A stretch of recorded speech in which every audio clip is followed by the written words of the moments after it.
بسم اللہ الرحمن الرحیم۔ آسان عربی گرامر برائے قرآن فہمی کے سلسلے کا یہ لیکچر نمبر 36 ہے۔ آج ہم ظرف کے بارے میں سیکھیں گے۔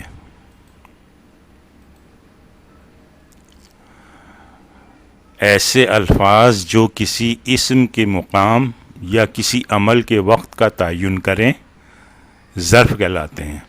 یہ الفاظ جملے میں عموماً مضاف کے طور پر آتے ہیں۔ اس کی دو قسمیں ہیں، ایک ہے ظرف مکان اور دوسرا ہے ظرف زمان۔ ظرف مکان فوقا، اس کے معنی ہیں اوپر۔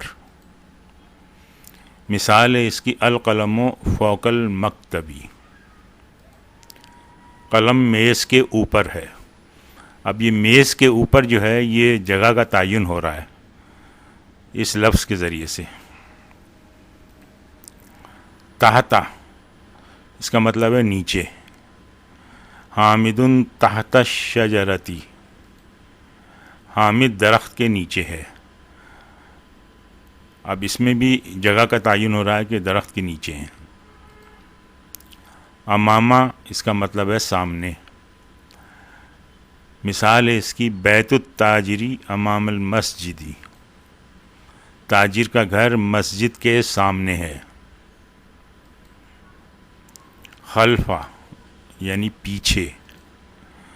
بیت الطبیبی خلف المسجدی، ڈاکٹر کا گھر مسجد کے پیچھے ہے۔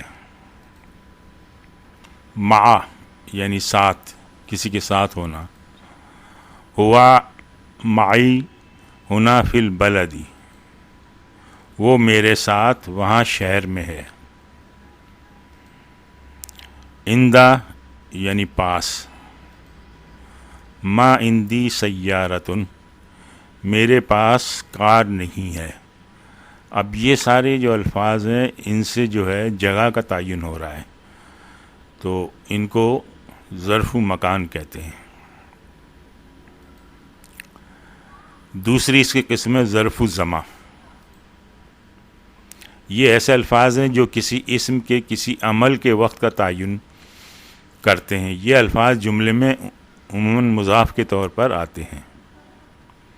مثال دیکھیں، قبلہ، اس کا مطلب ہے پہلے۔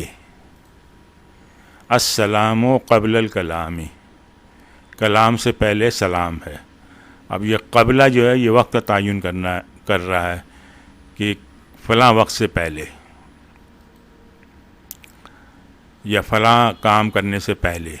بعدہ یعنی بعد میں، یہ بھی وقت کا تعین کر رہا ہے۔ انکم مبعوثون من بعد الموت، تم لوگ مرنے کے بعد دوبارہ زندہ کیے جاؤ گے۔ اصبح ہو گیا، فاصبح من الخاسرین، پس وہ نقصان اٹھانے والوں میں سے ہو گیا۔ یہ بھی وقت کا تعین ہو رہا ہے اس میں بھی۔ ابداً ہمیشہ۔ ما کسی نہ فیہا ابدا، جس میں وہ ہمیشہ رہا کریں گے۔ یوم یعنی دن، جیسے دن رات ہو۔ مالک یوم الدین، بدلے کے دن کا مالک۔ اسبوہن یعنی ہفتہ، ہفتے کے جو 7 دن ہوتے ہیں وہ ملا کے ہفتہ بنا۔ غبت یومین فی ھذا الاسبوع، اس ہفتے تو 2 دن غائب رہا۔ تو یہ تمام الفاظ جو ہیں یہ وقت کا تعین کر رہے ہیں۔ اس طرح سے ظرف مکان میں مکان یا مقام کا تعین ہو رہا تھا۔ آج ہم یہیں پہ اکتفا کرتے ہیں۔ سبحانک اللہم و بحمدک، نشہد ان لا الہ الا انت، نستغفرک و نتوب الیہ۔